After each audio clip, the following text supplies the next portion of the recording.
te whata alofa ile mai mwanga lo tātunu ne whiu o tātou whenua ele nei e sa whau le lofa mananga leo le tua ele manatu maurunga o lo penana ma walunga le awina na masine lo to soi fo maua malo mātou lang o la whatau waa e ona o le anga le lei I ma le lofa o lo tātou taisi langi lo mai o se whawaponga poi nei o talau mea na tutupu I Samoa e momo atu I tātou talama I le matanga duenga o leo e to alua nisi na tau fia mo mai se o so whainga lea na whatau tei na matanga duenga leo I le vaiason se mawai atu nei leo sa whainga sa a ngai lea I lungo lea na tele na mai tawina ia se taavale o loo whea luai wa levo na mata itua na matanga duenga o loo iai masalo mianga o loo whaonga ina ma whea vea iai tulanga fuala au whasaina na tau fia matanga duenga leo lea taavale ma tau fia ai loa ma ila ua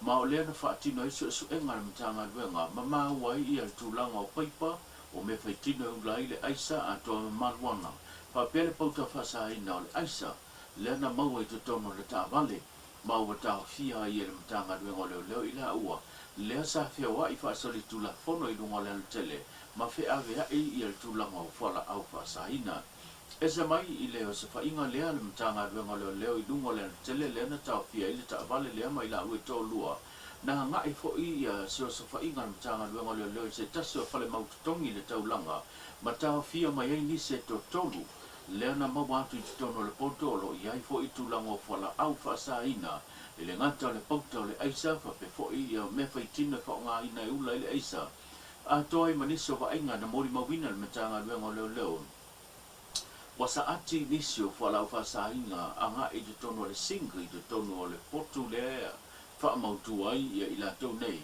ma wha tama whai e ki le paipai wha alu ai pita iane e le ma whai o na whatina ina ma tau nuu le tama whainga sana tu tama whai e whatino wa tau fia I fo I la e matanga duenga leo I la tau nei e to tolu ma wa toa I le toa lima o I la tau na tau fia matanga duenga leo va yason se mawai atu nei e mafo mai ono le umia o whala au whaasaina le tau mawhai atu le matanga duenga le malo ina ia tafi e sea tūlanga I te tono le tātu no mai le matanga duenga lava o leo o leo ua mahea o na whaatino siaki sa ili hai po yaini a fianga tūlanga whala au whaasaina a nga I le pūlenga le matanga duenga leo o se tala lata mai se pepo whamitelanga lo tā ua I o lo kilia uma I le pūlenga o le matanga duenga leo I le se tasi o lo o a fia I le tūlanga o whala au whasaina.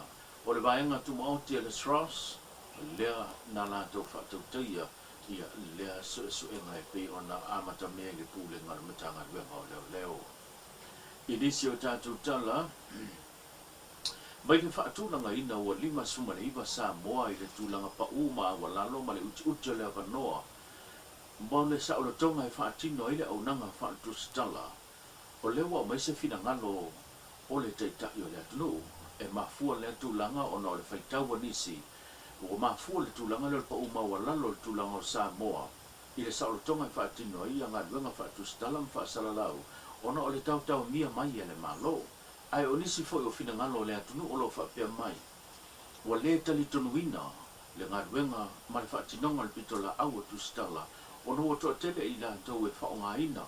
Ia le ngangana a toi matustusinga le sao matustusinga le moni.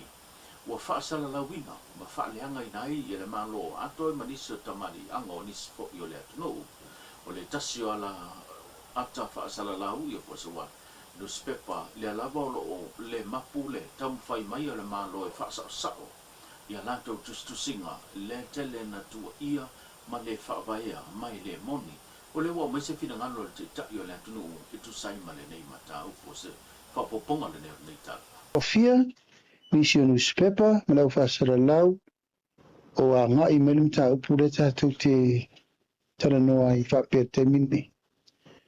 Wa o whaasaina o maotou na tātou tala noa.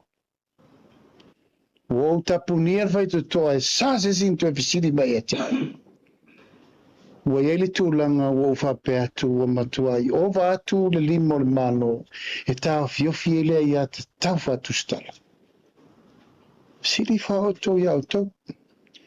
e na le tasia ofisa fasalalau lea e tulaʻi ma le faafitau le temini le taufuafua atu na lo psep o le ale mafuaga ua lai ona tulaʻi le malo faapē le opsep ono lea o le tele o tala sesē tele o tala e taʻitaʻi seseina ai le finagalo le atunuu e lē moʻi e se tou sisila ai le tele ma le anoanoa i faamatalaga le saʻo o le anuiga la ua tatou tu 5 ona le newspaper to tasi a le observer le fai le taeao ma le afiafi o le tala sesē le atunuu e fatoau matu nei a le mea lena pisi nei the latest one o la le latest one e mai ua uma ona totogi e le malo loo pili no olu o le falema o fea faamaoliga o lenā mea ua totogi e le malo te fia se la wafe na lu e tongi lo wa ina ma lau whanau ma lau tōrua lo ma i le tausanga na tēni au tau si sila i le upu ma le tala lai whai wa uma o na toi tō tongi le ma lo tupe na alu le tō tongo lau e le sao o le ala le fua o tau lau tu stala i le tala se o le tu ulunga e peo le mea fua le upu le sao no ai wata tongi le malo o la fa sao ngol mena o le wa vatu fa ser la ngol malo e le se me va pena na tup o in fa ser la o lo ki ka fi mi do mo o ke le ko se mi do mo a sao ko ma ko fa de fa so yo to viti male mau nei tu atu e tau se ina ina forno le faurungo le mtanga luenga a tau whaereton o ova e le lau o tiro manelo langi atoa ia samo tu 5 ono le tau mi o le ala uto wa ia tau o whaititia you tell me o le ala uto wa ia tau o saisaitia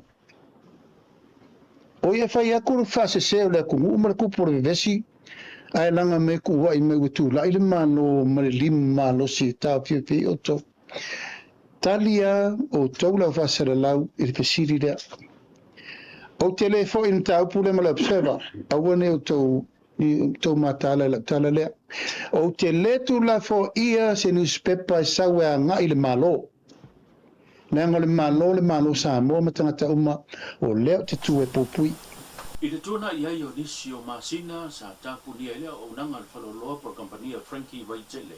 E mafo mai na wo whaatamba ia le whale antoa i le Malaya. O le ua mori mawina i le ngatono le neiva yaso le toi te tala i lea o le au nanga i seisi o na no whanga fau. Lea ua wha mawina o le tasi lea kompania wa tele ngā luenga lo tātu tu ua whapenao na mawai. Atoa i mane pa uma walalo fa mama avenga le tau ona oloa wa fesoso ni tele lea i le tatu tunu le nei vai tau o se fa poponga de nei o le saunanga le fionga i le pulengo o le hoi company mai le nā tai me sa le malolo le ngata le pulenga me se fo i nisi o la upenga luenga sa fa peo na lango sua ma le nā sa le vai ai le nganga e manatu fo le lotu o le tele o lau. Pai te talo. Na i o mātua fo. Pai me se lau venga venga.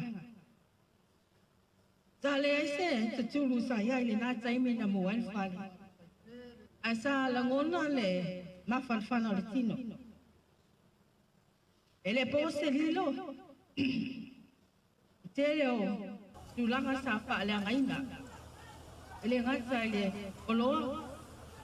Manisi po pisinisi sa mawhai o na au nai nene company ele la fo i vaenga ele hai pai tele. Ma ole tulanga sa papeo na ma fanfana ai le nganga. Ole au whainga luenga. Sa tali mai ino wala au i aso na papeo na sa fiaila. Sa le ai masa si sa papeo na paano no fo i tulanga sa iai. Na pau le nganga sa paiona iai le natai o le ai o nisi o lau whaingalwenga sa whapeona a ki ai. So e ui le tele o tūlanga sa iai ma tato o loa ma mea tō tino. Aina abatu le whaktai le tua. Le nei taimi pupu u sa le mawhaiona iai se tūlanga e sepe na isi mea tas. A o le nganga whaktai. Ta le se si pa se ola po ina mai mawai. Inisio tātou tala i le tuana i aio le tau alona lua o le lalolangi. Le ua whaamawina i le aso whaamanatu o tangata na maari liu le taua. Le taua awa i leo se tasio whaamaumaunga mai le no whaanga po le o pulenga le marasi anga whaapitafita le malo New Zealand. Le sao o Samoa o se pine lea o Samoa i le tau alona lua le lalolangi. O se valele na whaatawina e le malo New Zealand mai i Peritania. Le tusalo na tau, ma le lima afe, fitu se lau lua suma tolu, ta la pangi Peritania, o whaingo ina o le Spitfire, o le vaalele leo na tūsia ina ai, le ngoa o Samoa, po le Western Samoa. Na mafua lea tūlanga e tusai ma wha maumaunga, i le temi lea a o iailo tātunu i pūlenga, i lalo o wawaainga le malo New Zealand, o i lātou uma sa whaatino ia le tūlanga o whaiwhatoanga ma whausia ma whaia le lātou pusawhai na tō ese mai le sene. Le ono pene, le ona whaamawina na tō esea mai i pusawhai lau whaiwhatoanga o le tupelea o le na mawhaiona whaatawina i le waa lele leo whaingoina o le Spitfire le na whaongaina le malo o New Zealand le tawalona lua laulangi ma o le na tūsia i le ngoa Western Samoa. O se tasi nei o pine whaamau le sao nei o tātu tangata whapelo tātu le nāwai tau. A o pūlea i New Zealand i ana pūlenga whakolone. O le aso whamanatu le ana se mawai atu nei o tangata maali liu le taua, le ana taua awa i le anta, a toa i fo i mawhamau mungana nei, i le fionga tuala poni whasio, o i o se tasi o whaurununga fo i o le sosi, o tangata na whano soifua ma maari liu le taua lona lua o le lalolangi. Ma le tātou tala muli muli, e se fulu ma le iwa ta alonga, lea o se vahenga lea, o le pokalame le whamanatuina le onga su whātu sanga, talu ana tuto tasi Samoa, e se maitulanga o whawhiwhianga, o siwa whaleanga nuu, ma pese whaleanga nuu, a toa i ma le tele o pokalame, ai e iai fo i mata alonga le o pe ona sau no iai e se tasi o te tai o so committee o tapenanga o le tuto tasi ma whailo tūlanga o ta alonga a toi ma pine le o iai le pok fuafuanga o le a tau a ao o mo i la tau o la lautongia o se whapoponga nei o nei tala. Ai o le tato talonga le risi le te au. Ia o le basketball, ia o le beach volleyball, ia o le boxing, o le golf po vanga le tanga polo, o le kirikiti, ia kirikiti le Samoa, ia o le netball po talong fole tene talo te mai tai. Ia o le lakapi le union, lakapi fitu, ia o le rugby league, ia o le rugby touch, o le triathlon, ia o le volleyball, po le indoor volleyball, ia o le vaa po le canoeing, ia o le cricket le Fabertania, o le table tennis, ia o le basketball le 3x3, ia o le tag ball, o le badminton, ia matalonga la ia lua, o no le foto au malatu la to sionga World Cup matulanga i Oceania. Le weightlifting ma wrestling. Peo talonga la ia famo mo sa mo la fafoanga, ia lewa ta tanga tawa. O lewa pasia tato committee ia por committee tuto tas. Ia tato pine aurom, pine siliva ma pine apa mea. O tato pine la ia lewa oka mai tato pine e faigloa ia le pine lea ia le loko o tuto tas. Ia e mese lavo famtalanga e faalo toi tangata no Samoa. O le mana o le vaenga. A se mo pini ni au ia o le si le vaenga no fo ma le ta matalo po le tin talo mai loa. A matu i fo pe o sa talo nga ia tuto tas Samoa. O ile pine fa manatu ai la na ia south tono talo nga Samoa. O vanga foi le fi lo talia ia ma ste mi fo fai lo atu ma tango fi pini. Ia o lo ia ile pine o sa pini o le pini siliva au tulua. Ia ma le pine apa mea o le tutolu ia ma o tofu mai talonga uma ia sfu mariva ia mapine le wa ta pena tiai ia wan fa moi So bulunga tatu tala ben tatu mafuta ile ne yaso tatu pila ile so ta mo sesi fa poponga so ifo me mnui